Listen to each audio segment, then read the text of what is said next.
y la licenciatura.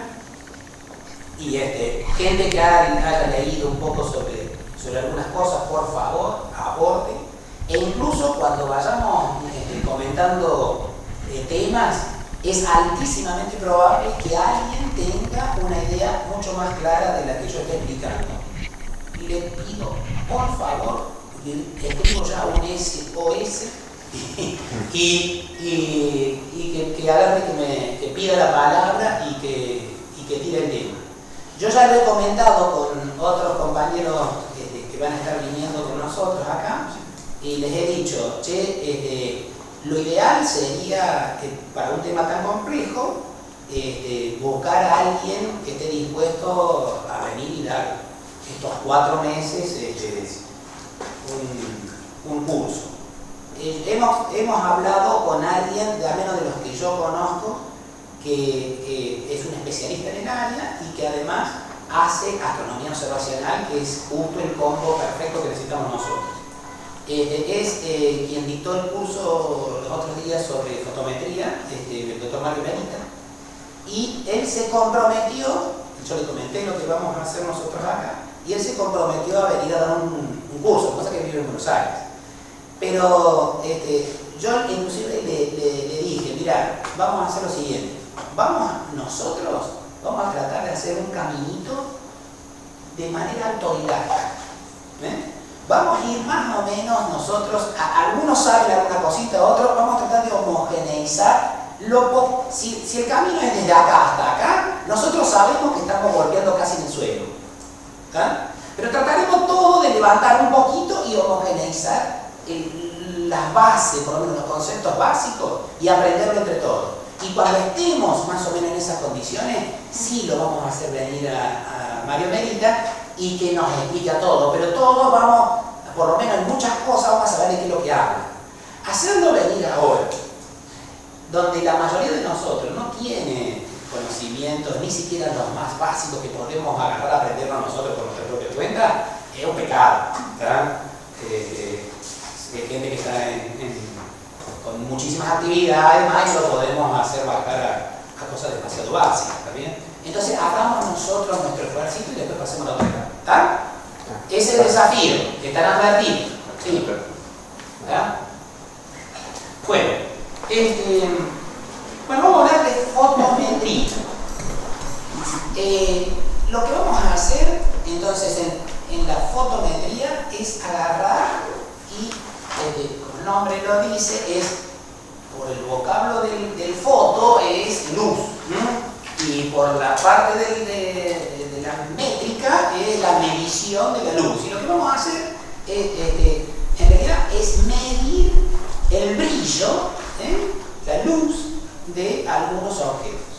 Ocurre que cuando aprendamos con el taller de astronomía observacional a manejar el telescopio y la cámara fotográfica, nosotros vamos a poder obtener imágenes y esas imágenes van a ser simplemente impresiones, van a quedar ahí las improntas de algunos objetos en el cielo que nosotros vamos a recogerle esa luz y la vamos a hacer que impacte sobre una superficie y dejarnos el dato ese de qué tanta luz llega de ese objeto en una imagen. ¿Está bien?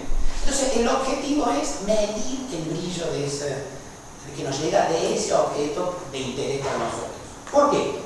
Porque hay muchísimos objetos en el cielo que al brillo lo mantiene constante, pero otros muchos no. El brillo va cambiando a medida que transcurre el tiempo y esos datos, esos son casos que a nosotros nos van a interesar. Entonces el objetivo nuestro es buscar o dedicarnos a la observación de algunos objetos cuyo brillo cambie a medida que transcurre el tiempo. Esa es la idea. Y cuando yo digo esa frase, entonces estoy definiendo ya dos parámetros que son los parámetros fundamentales que nosotros vamos a trabajar. Brillo, tiempo. Brillo y tiempo. Cambio del brillo a medida que transcurre el tiempo. Cuando uno agarra y... si tenemos dos, miren, los físicos tienen la manía de agarrar y a de medir cosas, medir cosas. Y luego vincular magnitudes diferentes, ¿también? Vincularlas. Y la forma de vincularlo, Renato Cartesius allá, un filósofo que abarcó casi todas las temáticas, se le ocurrió una forma de agarrar y representar y que nos resultan todos fáciles de interpretar utilizando los dibujos, la geometría, los gráficos, representar las relaciones entre magnitudes, ¿verdad? Y cuando en la física una magnitud es el tiempo, bueno, las representaciones gráficas son estas, las coordenadas cartesianas, la representación cartesiana, ¿no? Ellos representan la variable cuando es el tiempo, la representan siempre en el eje de las abscisas, ¿verdad? Tratan siempre de representarlo en el eje de las abscisas. Y nosotros, como vamos a representar el brillo a medida que transcurre el tiempo, lo vamos a representar también de esa manera. Y en el otro eje vamos a representar el brillo. Y vamos a poner el brillo. Y la idea es agarrar y, si yo tengo una imagen, tratar de medir el brillo del objeto en un instante determinado. Entonces, brillo, tiempo, y yo tengo con ese par ordenado un punto. Y luego, a medida que transcurre el tiempo, el brillo cambia. Entonces, va cambiando y los sucesivos puntos van determinando un grafo, una línea, que podría ser esta, qué sé yo. ¿Ah? Y después sube, y después baja, y después sube, y qué sé yo, después supongamos que baja, y después sube de nuevo. Y estoy haciendo a propósito algún garabato que me pueda servir para después y ustedes lo entenderán. Y voy teniendo las variaciones de brillo a medida que va pasando el tiempo. Y voy a agarrar y recurrir a esta idea también de René Descartes de representar magnitudes crecientes a medida que me alejo del origen. Pero resulta ser que en la astronomía, lo vamos a ver después, yo lo voy a poner, el parámetro que mide el brillo es la magnitud, y la magnitud es, digamos, está en números decrecientes para brillos que aumentan. Digamos, si yo voy a tener acá la escala para esto, por ejemplo, podría tener magnitud 8, 9, 10, 11, 12, y los números cada vez más grandes de este parámetro llamado magnitud me está representando en números cada vez más grandes brillos menores. ¿Está? En todo caso, el tema de magnitudes en particular lo vamos a ver después. Pero lo importante es decir que esto acá aumentó el brillo, se hizo cada vez más brillante el objeto y atrás se debilitó. ¿Está? Y a este grafo se lo conoce como curva de luz. Bueno, hacia eso vamos a apuntar nosotros. Vamos a tratar de apuntar a obtener estos gráficos. Sobre el tema de magnitud, entonces dejamos pendiente eso. Sobre el tema del tiempo, hay algunas cosas que vamos a tener que considerar. Una forma de medir el tiempo podría ser la del calendario civil que usamos nosotros habitualmente, y la que estamos acostumbrados a leer todos los días con los sistemas de información del tiempo, el sistema de horas, minutos, segundos. Y entonces podríamos representarlo acá de esa manera. Lo que vamos a tener que hacer en muchas ocasiones es vamos a tener puntos y vamos a tener que ir restando sabiendo qué intervalos de tiempo transcurren entre un instante dado y otro posterior. Entonces vamos a tener que andar restando constantemente y andar operando con esos datos. Ustedes deben haber tenido alguna vez la práctica de saber cuántas horas, minutos y segundos hay entre un tiempo determinado y otro, y este sistema sexagesimal que tenemos, que es complicadísimo, y agarrar y obtener el numerito hay que andar transformando, que los minutos, que los segundos, que si sumo 60 acá, que saco acá. Bueno, esa complejidad que lo es para nosotros también es una complicación para todo sistema operativo que utilicemos nosotros de forma con un ordenador o una computadora. Entonces, no es un buen método. Pero esto no es una cosa que aparece ahora y se dan cuenta ahora. Ya en el año 1582, más o menos, según parece, ya un astrónomo, porque justo en aquel momento se estaba haciendo una discusión sobre el tema de los calendarios. Ustedes habrán leído una vez la el calendario, tanto así que se conoce como reforma gregoriana, y por un problema del viejo calendario de Julio César, que había metido el año bisiesto y había corregido unos problemas que tenían los egipcios, porque los egipcios tenían un sistema de 360 días, y los calendarios que usaban hasta el periodo romano adolecían de errores acumulados que hacían que el calendario no representaba la realidad de lo que estaba pasando, ¿tá? Entonces hizo una corrección y ya para esa época se han hecho observaciones astronómicas muy finas. La reforma de Julio César fue en el 46 a.C. y ya un siglo antes Hiparco había hecho observaciones astronómicas de altísima precisión. No solo le había determinado con muy buena precisión el año, sino que también hasta se había dado cuenta de detalles como, por ejemplo, que el fenómeno de precesión de los equinoccios, él ya 140 a.C. ya se había dado cuenta e inclusive hasta había calculado, y hoy sorprende los valores que había encontrado en aquella época. O sea, es increíble que sin instrumentos, hoy a nosotros nos costaría darnos cuenta. Bueno, ellos ya en aquel periodo ya tenían datos de cómo era efectivamente todo el sistema, de lo que estuvimos hablando antes, de los movimientos. Entonces, cuando Gregorio XIII hace la reforma del calendario, simultáneamente un astrónomo, que ya me olvidé el nombre, pero un astrónomo de la época, también justamente con este asunto de la astronomía y justamente de hacer los cálculos y demás, propuso abandonar todo para la astronomía, abandonar toda la cuestión esta de los sistemas estos civiles y para los cálculos astronómicos, y adoptar un sistema que digamos que se basaba en una única unidad de medida de tiempo, y adoptó el día, y toda referencia en el tiempo se hace en día y en fracción decimal de día, ¿verdad? Y ese es el calendario juliano, y él puso un origen y lo puso muy alejado. El por qué no sé por qué en realidad, pero lo puso muy alejado en el año 4713 a.C., el 1 de enero al mediodía, ¿verdad? Y desde ahí lo puso el 0, y desde ahí en adelante a contar días y nada más que día y fracción de día. Y desconoció todo lo que es las divisiones que tenían los calendarios civiles en meses, las semanas, los días, las horas, los minutos, los segundos, ¿está? Todo lo expresó solamente en día y fracción decimal de día. ¿Está bien? Y el tema del mediodía, que puso para el 0, lo hizo el pícaro pensando en los europeos. Claro que estaba todo.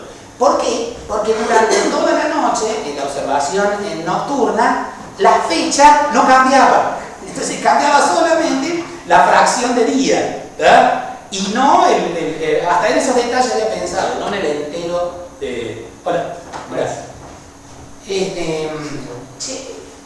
Allá en la otra ahí. ¿Qué Brasilia? Ah, sí, no tengo. ¿Está? Bueno, entonces ese es el tiempo juliano. Entonces cuando representamos el tiempo acá, vamos a utilizar el tiempo juliano y lo vamos a representar así. Tiempo juliano. Ahora andamos por el 2.400.000, no sé cuántos mil, y coma, y fracción de día en todo caso, para expresar la hora, minuto y segundo. ¿Está? Hay que convertirlo. ¿Está? Bueno. Esta unidad es la que vamos a utilizar nosotros en las cámaras, cuando recogemos imágenes y cuando medimos tiempo para hacer curvas de luz. Algunas consideraciones sobre el tiempo que tenemos que medir son las siguientes. Miren, hay algunos problemas que tenemos que tener muy en cuenta. Si nosotros tenemos a la Tierra y acá nosotros observamos desde aquí y tenemos una estrella que está lejos, muy lejos, recontra lejos, ¿está? Los rayos vienen a nosotros y nosotros lo vamos a estar midiendo con nuestro telescopio y nuestro equipo acá. Bueno, ocurre algunas cositas. Que el tiempo que medimos nosotros aquí, en este lugar, nosotros lo medimos con nuestro sistema de medición de tiempo y vamos a tener un tiempo en días julianos. Un tiempo en días julianos. Si nosotros consideramos que la Tierra, estamos parados sobre un objeto que se mueve, que se desplaza y tiene varios movimientos, y uno de ellos es por ejemplo, el de la rotación, y observamos un mismo evento durante un rato, podría ocurrir que dentro de un rato estemos parados, por ejemplo, por acá. ¿Está? Y ahora los rayos de luz llegan aquí, y nosotros tenemos una diferencia de tiempo acá, que es el sistema nuestro de medición de tiempo es el mismo, y sin embargo nosotros estamos en otro lugar, hemos cambiado de posición. Esto acá, lo importante es tenerlo claro. ¿Por qué? Porque lo que nos llegan a nosotros son fotones, y los fotones son viajeros. Digo, tienen una velocidad finita con la cual se desplazan. Y si se desplazan y nosotros nos estamos escapando de ese lugar, entonces el tiempo en el que yo registro lo que veo no es lo mismo que si yo estuviese en un lugar quieto y veo el evento, ¿no es cierto?, desde el mismo lugar. Si me estoy desplazando, estoy viendo las cosas cada vez con un atraso producido por el distanciamiento que vaya tomando. Entonces hay que tener cuidado a veces cuando uno observa un evento. Claro, si ustedes me dicen, acá por la rotación de la Tierra, ¿qué problema va a ser de acá hasta acá? Porque un rayo de luz en el diámetro terrestre demora en atravesar la Tierra, ¿sabe cuánto tiempo? 0,044 centésimas de segundo. Es muy poquito. Claro, es muy poquito si yo agarro y mido, por ejemplo, el periodo de rotación de un asteroide. O estoy estudiando un exoplaneta que demora días en dar vuelta y bueno, un error de tiempo de eso no tiene importancia, ¿está?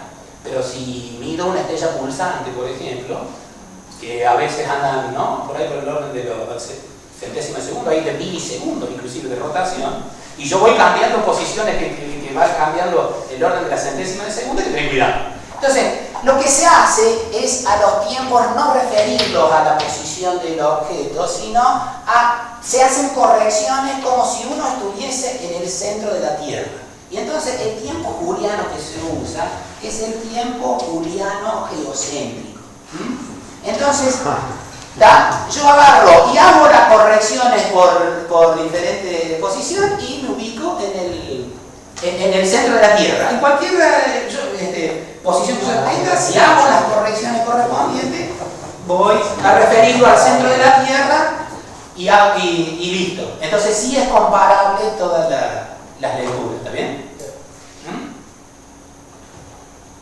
Esto en realidad, para la mayoría de los eventos que nosotros vamos a hacer, esa corrección es absolutamente insignificante y no tiene sentido. Pero, miren qué es lo que pasa. Miren qué es lo que pasa si yo agarro y tengo acá al hombrecito ahí en la Tierra, ¿viste? Imagínense al cabezón ahí, ¿verdad? Y tengo el Sol. Y yo observo una estrella acá en esta posición y la Tierra ahora hace un movimiento que sí es más importante. El movimiento de desplazamiento alrededor del Sol. Y yo observo un evento aquí. Y yo observo un evento aquí. Y yo agarro, al observar este evento en este momento, luego agarro y digo, quiero hacer el estudio de un objeto que está en esta dirección, que está enviando luz, está viajando desde allá el rayito de luz y llega a este punto.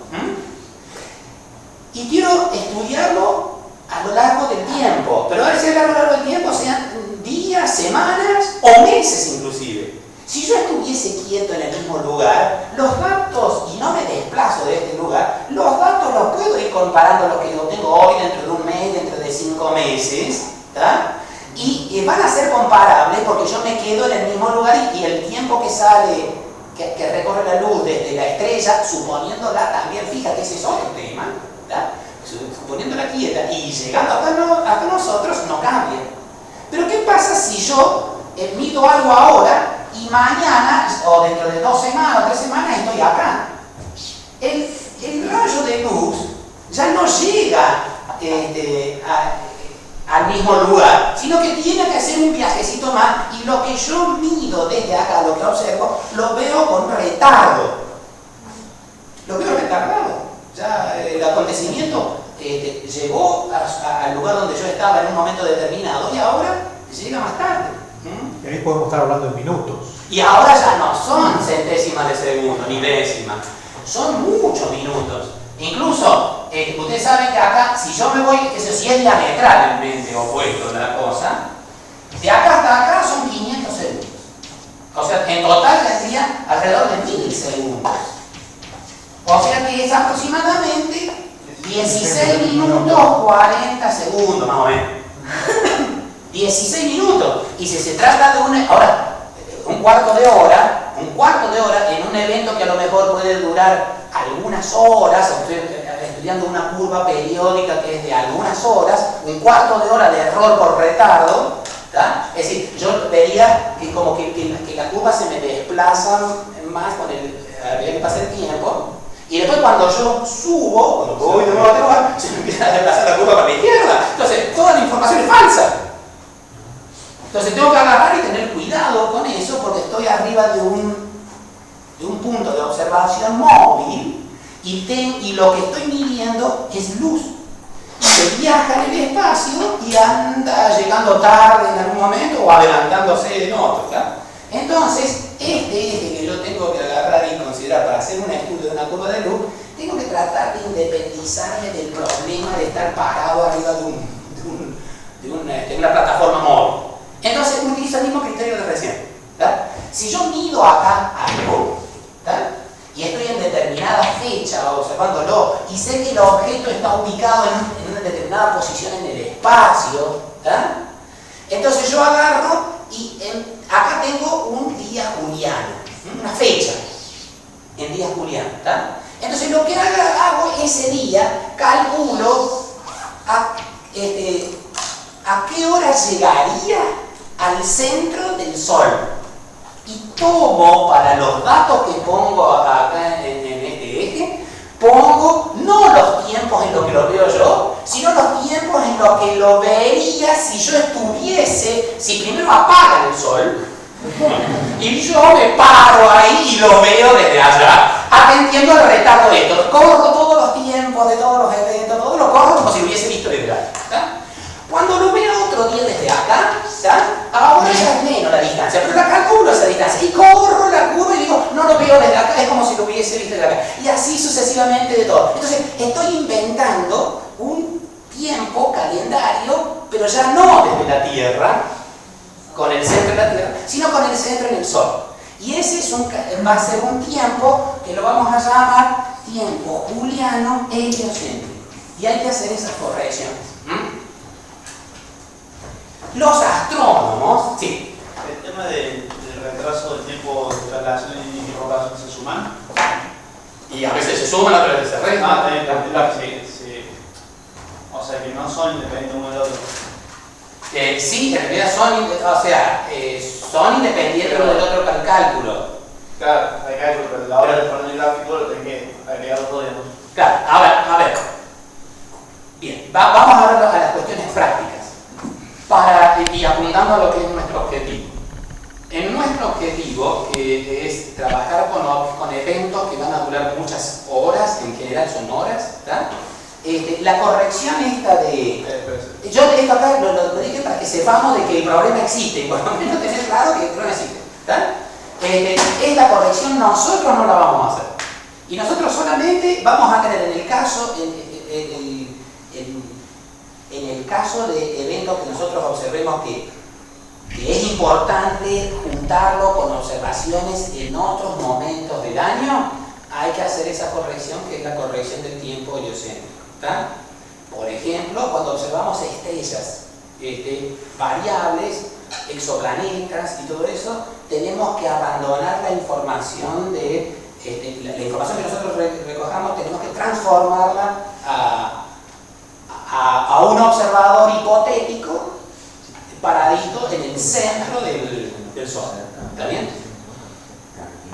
Nos vamos a desesperar nosotros que somos, bueno, que los que queremos hacer astronomía observacional. La respuesta es no.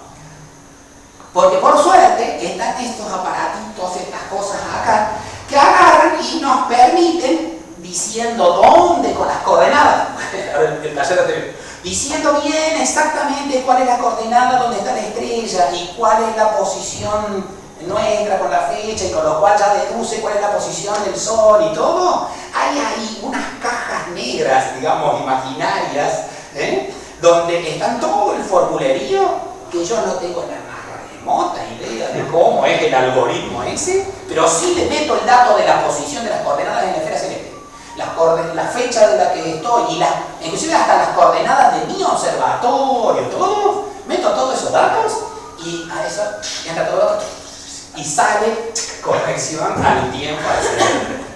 Mortal. ¿Qué es lo que tienen que hacer Matías y todos los estudiantes que a futuro cuando sean astrónomos? Tienen que abrir la caja esa, saber todo el algoritmo, y en una de esas hasta te le van a tomar como ejercicio y van a tener que hacer todo el calculito y todo. Por suerte nosotros como aficionados se arreglen ellos como desafío para estar. Bueno, eso, hola, ¿qué tal? ¿Cómo te va? ¿Bien? Bueno, por suerte nosotros, digamos, en estas épocas, y eso es lo bueno para los que no hacemos la carrera profesional, el aporte de la computación y todas estas cosas nos dan estas herramientitas que nos permiten resolver el problema. Desventaja: como no sabemos exactamente cómo son todos los algoritmos, para nosotros es una cosa imposible de variar, modificar, hacer ajuste. La tenemos que tomar cajitas negras así como es y chao. La ventaja del que sabe cómo es todo ese algoritmo, bueno, pues le permitirá hacer todos los ajustes, verificaciones y todo lo que sea. ¿Está bien? Bueno, bien. Otra corrección también, otra cosa importante acá les digo, porque justamente en el tema de los asteroides, por ejemplo, un problema que tenemos nosotros es que para hacer las curvas de luz, imaginen ustedes, nosotros para agarrar y calcular cuál es el periodo, ya vamos a hablar de esos detalles, a veces un asteroide puede tener un periodo de rotación de 40 horas. Entonces, ustedes para observar el brillo del asteroide lo pueden ver a lo largo de una noche. En el mejor de los casos, ¿cuántas horas tendremos disponibles? Y 5 o 6 horas. Y para agarrar y armar toda la curva nos hacen falta muchas noches. Y si lo hacemos ahora en febrero como este, ¿sabes? Para agarrar y poder armar todo la curva completa, nos hace falta un montón de noches. Entonces, ¿cuál es el problema? Que a lo largo de las distintas noches, y a veces pasan semanas y a veces meses, cuando nosotros lo observamos, al asteroide siempre es conveniente observarlo en la oposición, y ya vamos a hablar de estas cosas, ¿no? O estar relativamente cerca. Pero a medida que pasa el tiempo, nos va pasando una cosa, que nosotros nos vamos moviendo, y para cómo nosotros vamos a una velocidad bastante mayor que el asteroide, y el asteroide anda medio lenteja por ahí, ¿está? Y entonces, ¿qué va a pasar? Va a pasar que las distancias del asteroide a nosotros también cambian. Y como las distancias cambian, y cuando yo quiero construir la curva de luz, tenemos un problema también de nuevo similar a lo que vimos recién nosotros.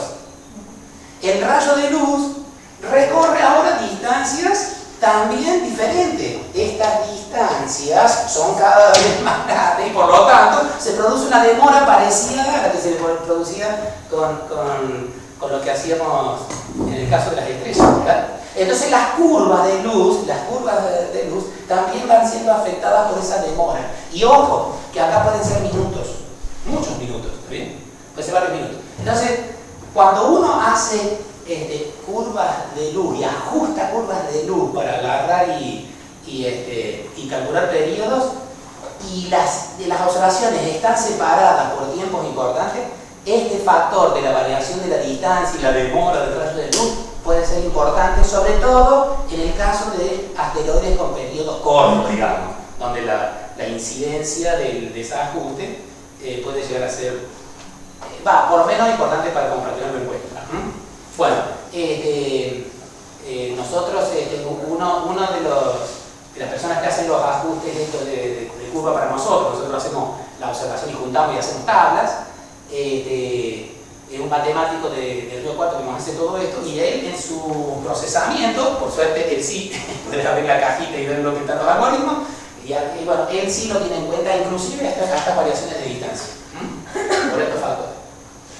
Bueno, un gráfico que suele ser de gran utilidad no es el gráfico, la curva de luz, brillo, tiempo, sino es la curva de brillo, fase. Y vamos a ver lo que es esto de la fase. Ocurre lo siguiente. A ver, vamos a utilizar ese que tenemos de color y vamos a ocurre lo siguiente. Vamos al caso, por ejemplo, de lo que planteábamos recién, de si el periodo, la repetición. Entonces ustedes ven que acá yo he tratado de hacer algo que más o menos se repita. Ustedes se dan cuenta, por ejemplo, que desde acá, desde piquito hasta acá, se produce un bailoteo que luego se replica en otro hasta acá y supuestamente sigue esto de otra manera. Nosotros a veces no tenemos la posibilidad de ver toda la secuencia completa de un tramo que luego se va a repetir en otra ocasión. Por lo que les expliqué recién, a veces uno ve un tramo. Por ejemplo, podríamos ver a lo mejor este tramo y sigamos la curva de luz un día hasta ahí. Carlos, eso no sé si todos saben, digamos, que esa curva está compuesta por puntos y cada punto es el brillo de la foto, de una foto particular, ¿no? Está bien. Volvamos de nuevo. Yo había dicho acá que estos parcitos ordenados acá que decimos es en un instante determinado, yo mido el brillo de mi objeto y tengo tal brillo. Al rato, a otro momento, saco otra foto y con esa foto en otro instante le mido el brillo y tengo otro brillo, y así sucesivamente todos los puntos, y acá lo que tengo es simplemente una secuencia de puntos. ¿Está claro eso, no? Sí. Bien. Entonces, tengo un montón de puntitos y cada puntito es una foto. A lo largo de una noche sale el sol, maldición. Me voy a dormir. Y se me acabó y el cuerpo siguió cambiando su brillo, pero ya no lo veo. Y después otra noche yo agarro y observo este tramito y empiezo a ver que sube y llego hasta ahí. Y después otra noche tengo, qué sé yo, este tramo acá. Supónganse. Ahora, ustedes, fíjense esto, si ustedes tuviesen esto, así de esta manera, que quede acá por este puntito acá, y tienen esto, si no vamos a hacer otro tramito que sea, por ejemplo, y tienen solo estos pedacitos en el gráfico de la curva de luz, brillo-tiempo, agarrar y entender exactamente qué es lo que está pasando así, a veces puede ser un tanto complicado. Entonces, ¿qué es lo que suele ser de utilidad? Ir ensayando periodos candidatos que uno propone. Vamos a hacer la síntesis para nada más que agarrar e interpretar el gráfico, pero después lo podemos hacer tan complejo como queramos. Recuerdan que yo esto acá había definido como el inicio y el final de un ciclo que luego se repetía en otras ocasiones. Bueno, es el tiempo que transcurre entre este tiempo, llamémoslo T1, y este otro tiempo T2, la resta de ese tiempo T2 menos T1 me da lo que nosotros llamamos el periodo. Se suelen representar con la letra T mayúscula, bueno, el periodo. Vamos a hacer trampa, vamos a hacer de cuenta que yo conozco el periodo. A ese periodo se le asigna al inicio el valor 0 y al final el 1. Entonces yo puedo agarrar y hacer lo siguiente. Represento a ese periodo con el valor 0 a 1 y luego agarro y hago lo siguiente. A cada tiempo, si yo por ejemplo tengo en el punto medio acá en 0,5, yo tengo este valor.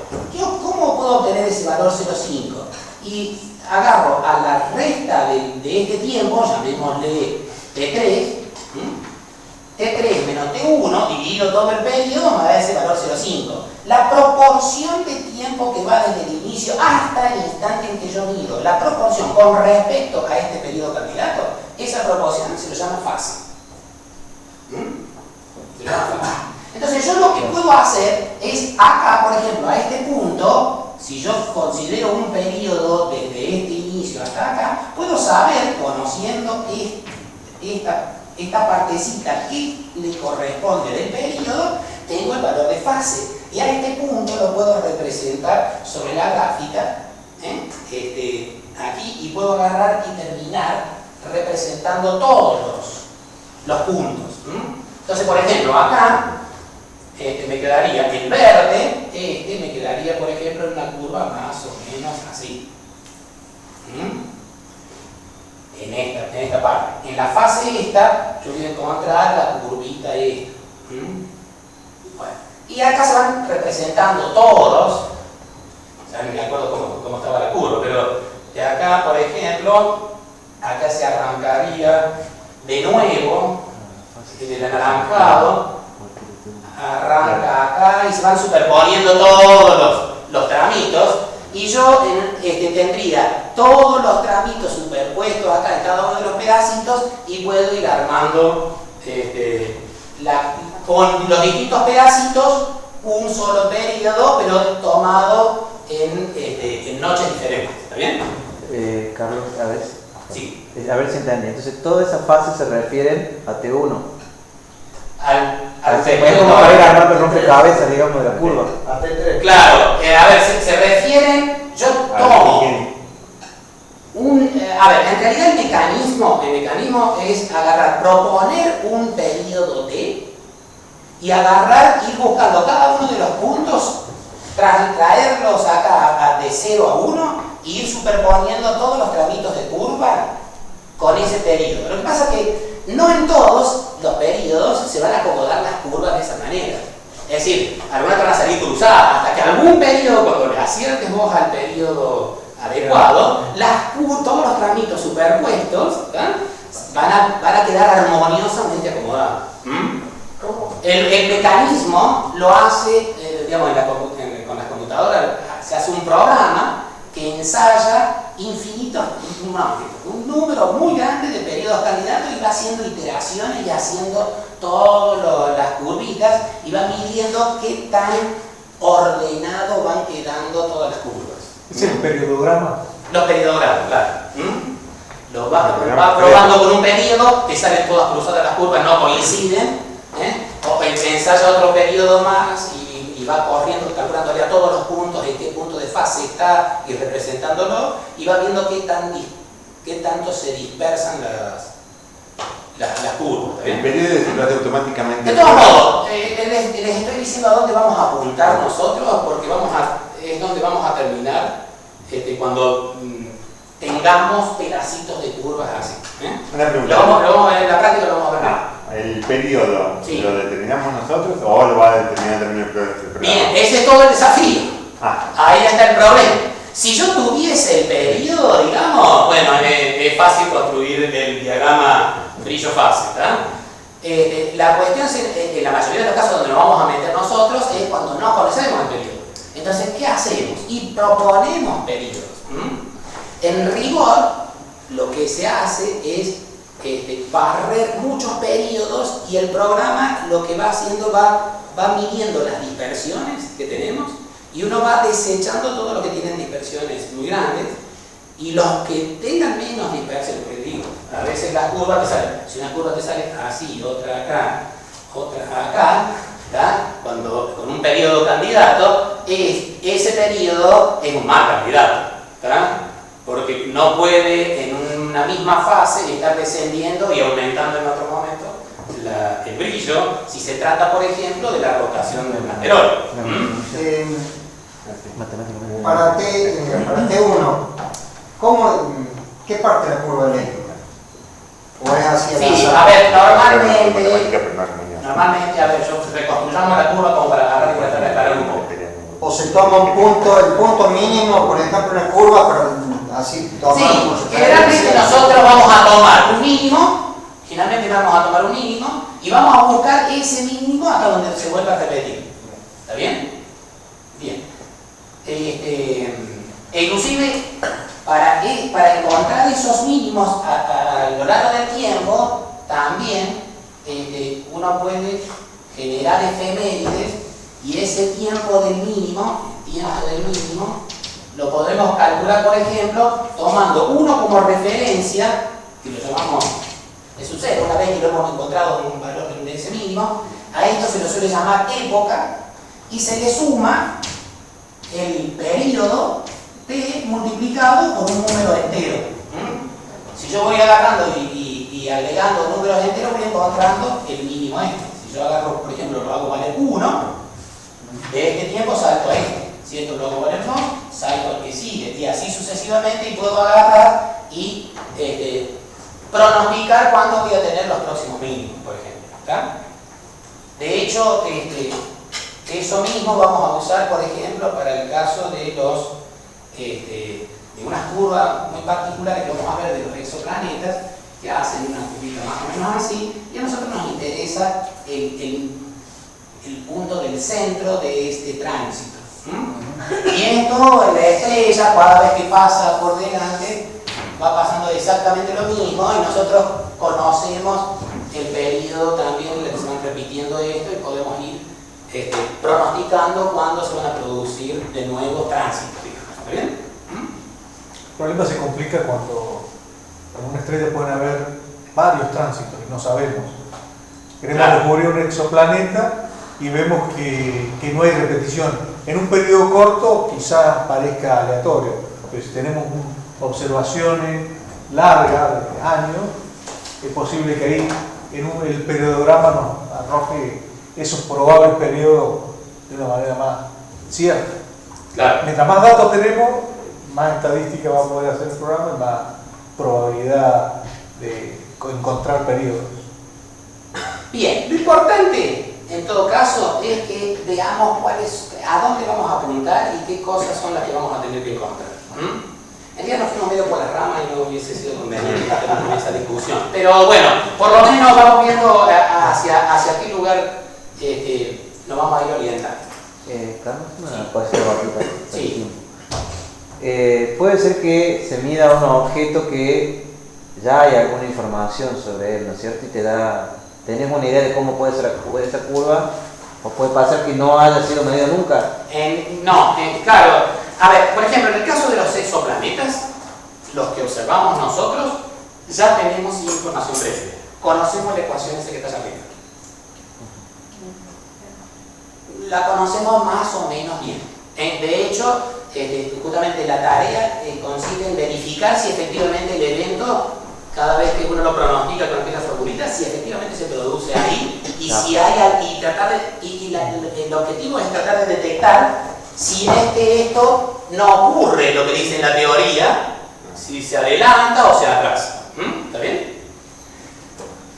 Pero, por ejemplo, en el caso de los asteroides, no. Nosotros cuando empezamos a observar un asteroide, yo mañana noche, por ejemplo,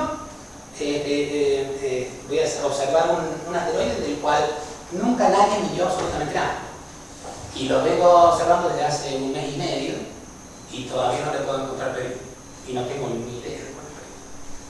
Tenemos como 4 trámites de curvas y los periodogramas estos no nos dan un valor confiable. Probamos montones de periodos candidatos y no funciona. ¿Está? Entonces hace falta más curvas, como decía Alejandro. Hay que juntar más pedacitos de curva hasta que cuando uno lo mete en los periodogramas eso, ajusta alguno mejor, empieza a ajustar y va a meter más curvas y ajusta bárbaro. Y entonces ahí, cuando se cumpla cierto requisito, vamos a estar conformes y vamos a decir, bueno, llegamos al periodo. Bueno, a ver, vamos a tratar de salir del pantano. Ya quedó claro el asunto de que el tiempo es un problema y que hay que hacerle correcciones y que cuando observamos estrellas variables o exoplanetas hay que hacer las correcciones heliocéntricas. Ese es un parámetro. Y que la curva de luz la podemos presentar de dos formas. O la curva de luz del brillo-tiempo o si no aquella síntesis que es la del brillo-fase. Que es ahí, la vamos a ver de aclararla un poco mejor porque yo iluminado todo luna nebulosa. Pero periodo, y para definir bien. Bien, para definir bien el periodo. Sería desde que arranca hasta que termina. Sí, ahora el arranque y el terminar lo fijo yo arbitrariamente, ¿no? O sea, por ejemplo, yo digo, arranca desde un mínimo y después busco el mismo mínimo hasta que termina. Pero cuidado, podría haber elegido el techito este y lo busco hasta que llegue a exactamente ese techito. Si yo resto este tiempo, vamos a armarlo con letra y este tiempo de ser, no, acá está el tiempo, resto estos dos tiempos y me da el periodo. Y este periodo, si esto acá, las curvitas van siendo prolijas, cualquier referencia que yo tome y busque cuando se repita, la resta de esos dos tiempos me tiene que dar el mismo periodo. Si el movimiento de rotación es uniforme y me da una cosa rara. ¿Está bien? ¿Está bien? Bueno, por eso esto es arbitrario. Yo fijo el punto donde yo quiero. Cuando se vuelve a repetir. Cuando se va a repetir, y ahí resto los dos tiempos. Sí. Pregunta, ¿hay correlación entre el periodo y el tipo de objeto que observo? O sea, si digo, bueno, estoy viendo un asteroide, espero cierto periodo y lo puedo más o menos... Bien. No. Es una macana. Hay asteroides, por ejemplo, en el caso de los asteroides, hay asteroides que rotan en 2 horas. Y eso, aleluya, porque en una noche vos ves un ciclo y ves otro ciclo y ya ahí, en una noche ya tenés el tema casi con el monito listo puesto ahí, ya terminado. Y hay veces que hay asteroides ya tenés 40, 50. La vez pasada nos pidieron que miramos, que observemos uno donde creían ellos, lo que nos pidieron, que el periodo andaba por las 102 horas. Entonces uno lo que tenía es segmentitos muy chiquititos para agarrar y juntar todo. Era muy revolón, muy lento el asteroide. Y muy difícil de medir. Bueno, había otras cosas. Salgamos de asteroides. Hay estrellas que el ritmo de variación demora semanas, meses. Hay algunos de 300 días. Entonces vos agarras cuando haces el gráfico, ¿tá? Vos tenés, lo mirás esta noche, después otra noche, después otra noche, después otra noche. ¿Tá?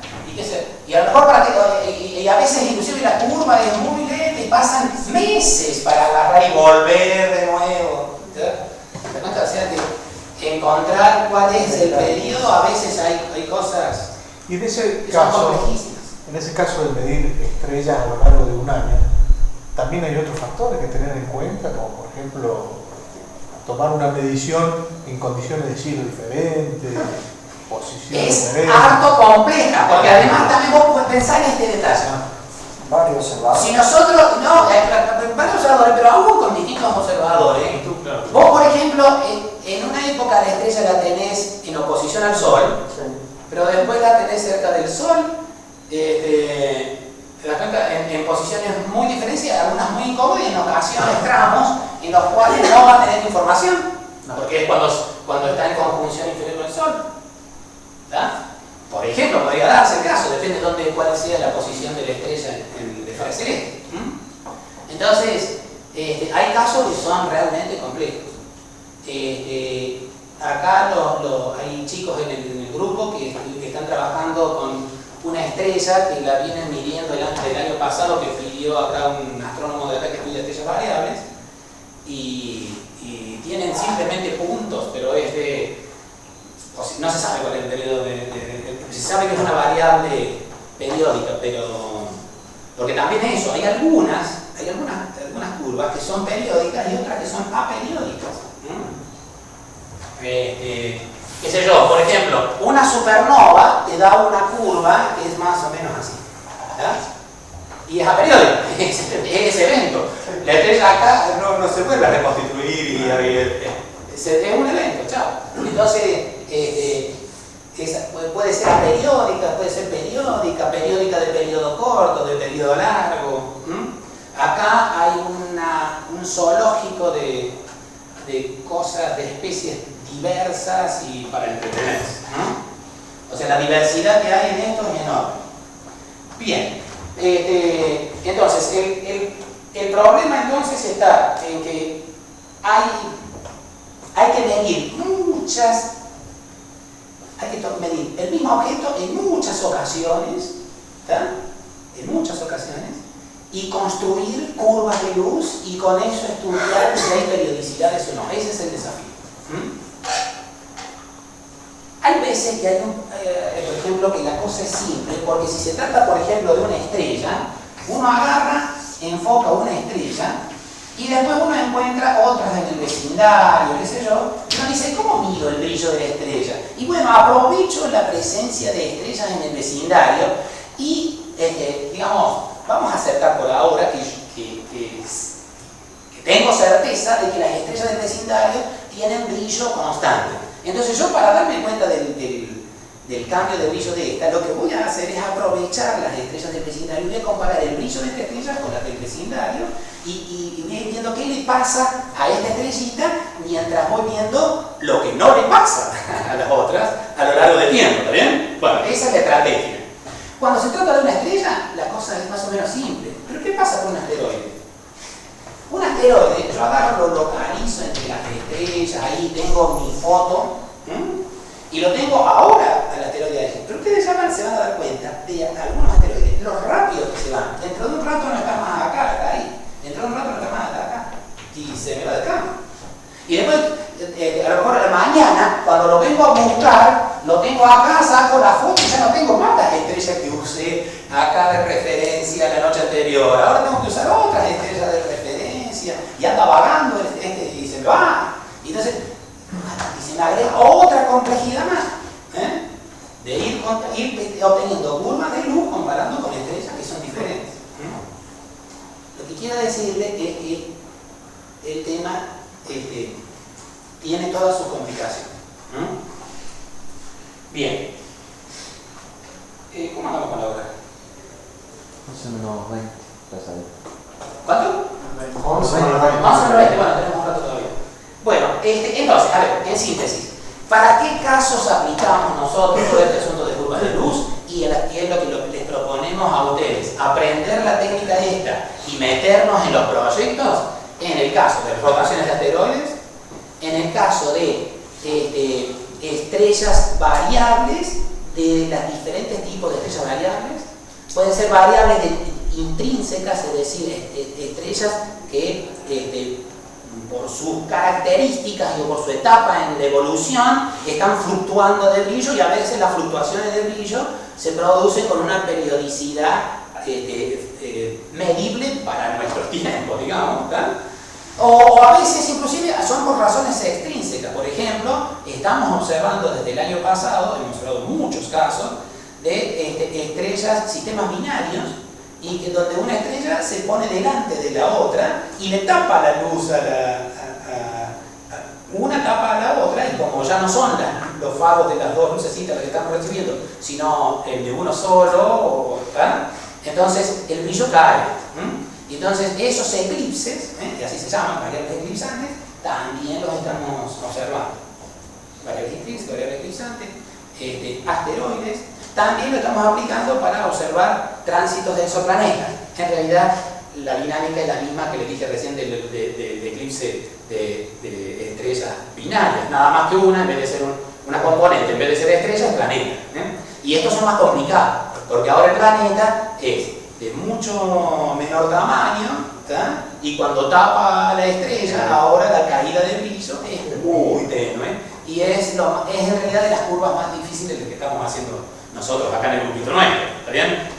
Bueno, ese tema es el desafío menos desarrollado por el grupo que tenemos. Hay la que menos experiencia hay y nos gustaría empezar a meterlo. Allá está Matías, que es de acá del IATE, y está trabajando con Carolina, que también nos va a visitar varias veces, y que están trabajando ellos justamente con tránsito de esos planetas. Algunos de nosotros estamos también colaborando con ellos, pero la idea es que varios de ustedes, después de que aprendamos a manejar todas estas herramientas, se sumen también y que armemos una patota y observemos entre todos esos tránsitos exoplanetarios, por ejemplo.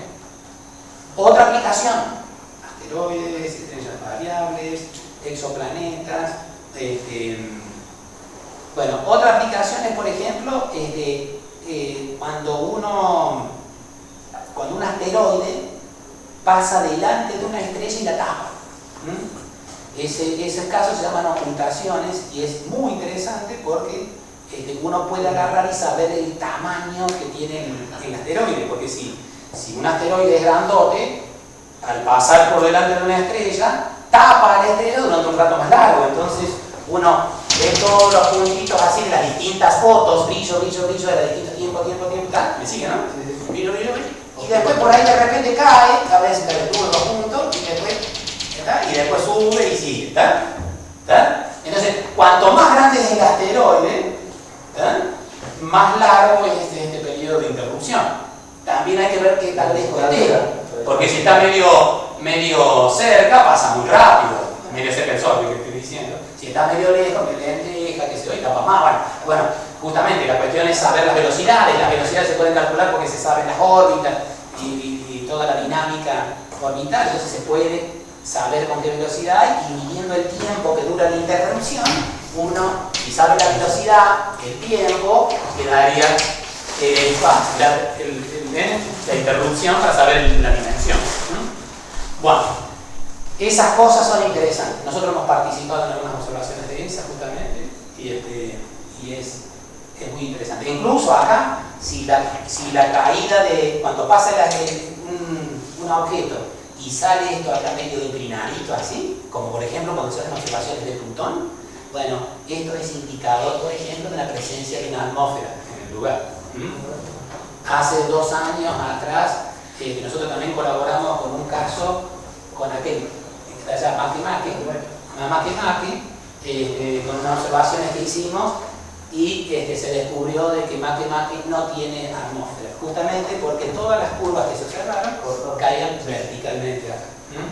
Y era todo un tema porque se estaba estudiando Makemake con Plutón, Eris, todos estos bichos nuevos se los está estudiando justamente para saber qué similitudes tiene con Plutón y todo esto.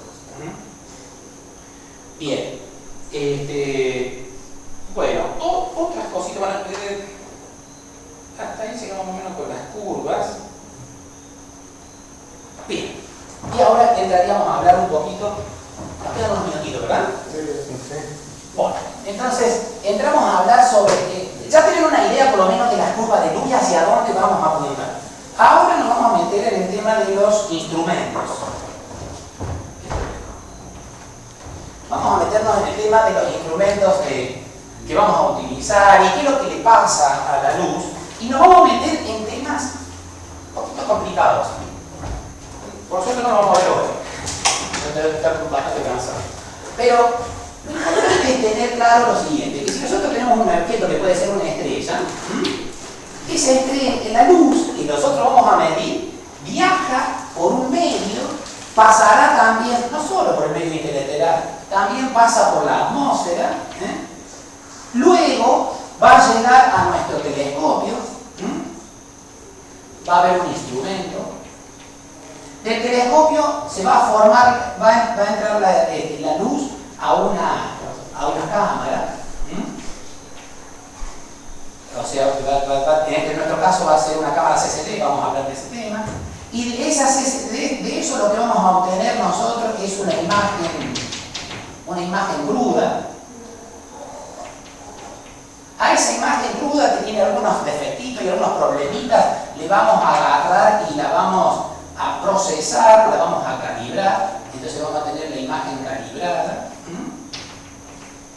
Y luego, con la imagen calibrada, recién ahí nos vamos a agarrar y poder procesar para obtener la curva de luz.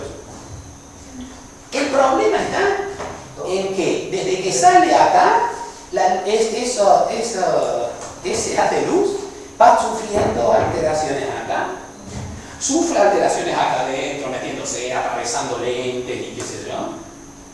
Llega acá y acá hay un montón de problemitas porque hay basuritas en el sensor, los sensores funcionan con circuitos eléctricos y ahí no mide exactamente todo lo que llega realmente y lo transmite, y con eso forma una imagen que tiene un montón de defectos y nosotros vamos a andar manipulando, toqueteando, y vamos a tener esto acá y acá vamos facilitar la información.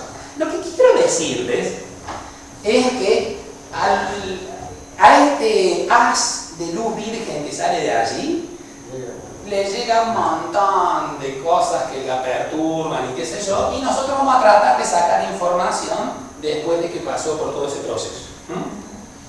Bueno, todas estos factores deberíamos nosotros, a lo largo del curso, entenderlos. Los astrónomos profesionales lo que hacen a todo esto,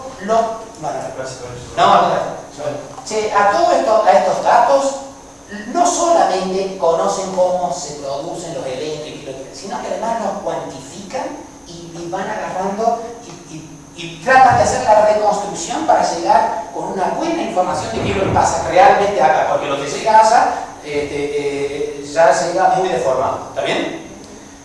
Bueno, nosotros, acá en este taller, los que quieran agarrar el menú de eso, hagan la carrera de licenciatura.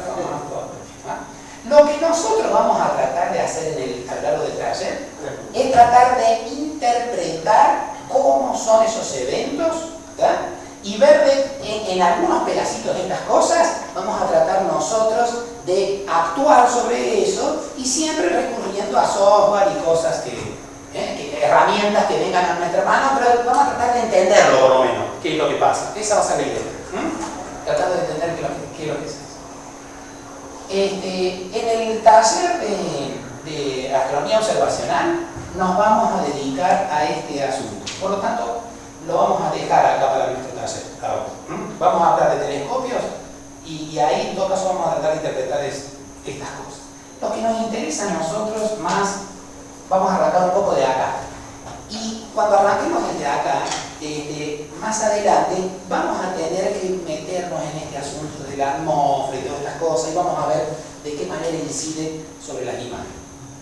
Yo diría que la secuencia que hagamos ahora del taller es que nos metamos a conocer un poquito por lo menos cómo funcionan las cámaras CCD, qué parámetros son interesantes que tengamos en cuenta, para que cuando nos pongamos a trabajar con la cámara CCD sepamos de qué se trata. Lo primero a tener en cuenta es lo siguiente. Hasta hace pocos años, y cuando digo pocos años realmente son pocos, hasta la década del 80, digamos, toda la información de fotometría de la luz se hacía, digamos, mucho antes con placas fotográficas típicas. Y después se utilizaban unos aparatos que eran unos fotómetros, que se llamaban, que ya han sido prácticamente de uso. Y desde que aparece las cámaras CCD, digamos, al menos para el uso nuestro, no tan profesional, digamos, pasa a ser una herramienta imprescindible para hacer todas estas cosas de curvas de luz y ver variabilidad.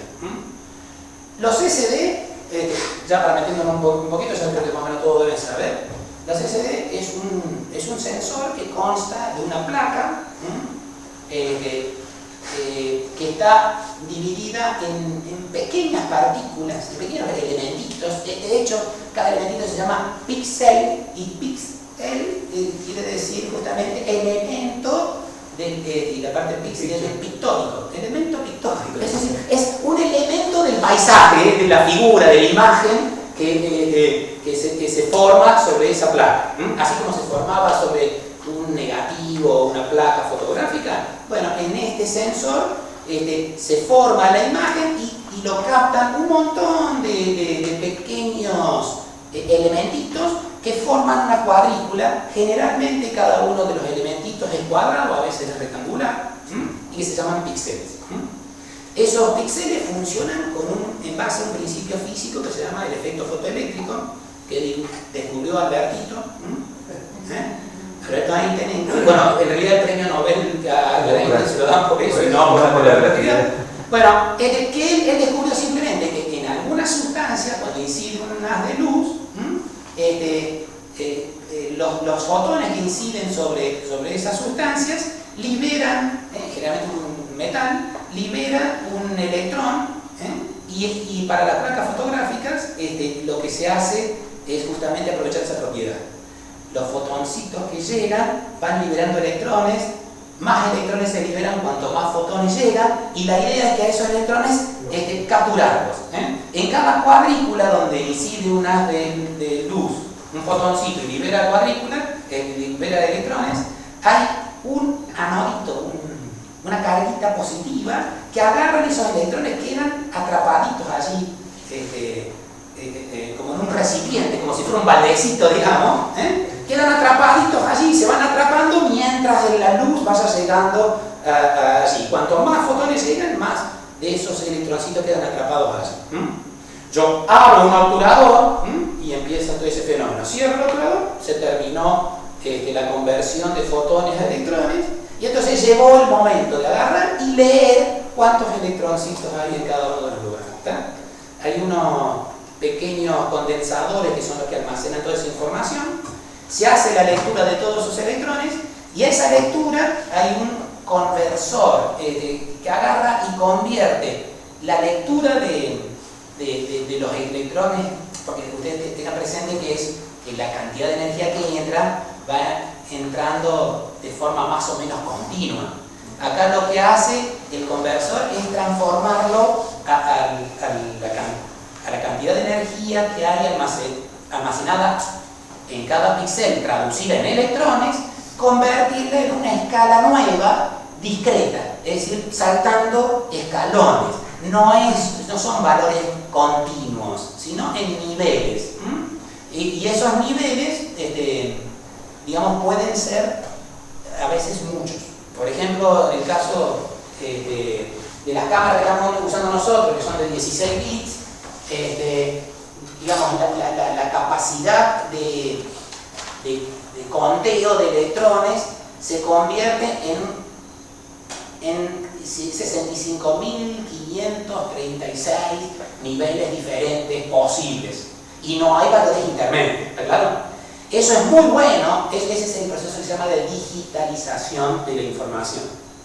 Eso es muy bueno porque uno lo que termina convirtiendo a la imagen, en vez de tener la imagen así con valores continuos, analógicos, digamos, de información, lo tiene discretizado, y uno termina convirtiendo a toda la información que tenemos en la placa en una cuadrícula con valores enteros de información allí, y eso lo arma en una matriz que se puede procesar matemáticamente. Ese es el objetivo, y que es de fácil manejo matemático. No nos vamos a meter en la matemática del asunto, lo importante es saber que ese es el mecanismo. Convertimos una imagen en una matriz con números en cada uno de ellos, y vamos a procesar números. Esa es la idea. Como yo creo que ya y más muchos venimos de los dos talleres y estamos medio cansados, pues me parece que sería conveniente acá ir haciendo un corte. ¿Qué le parece? Bueno, yo se los advertí cuando empezamos este segundo taller.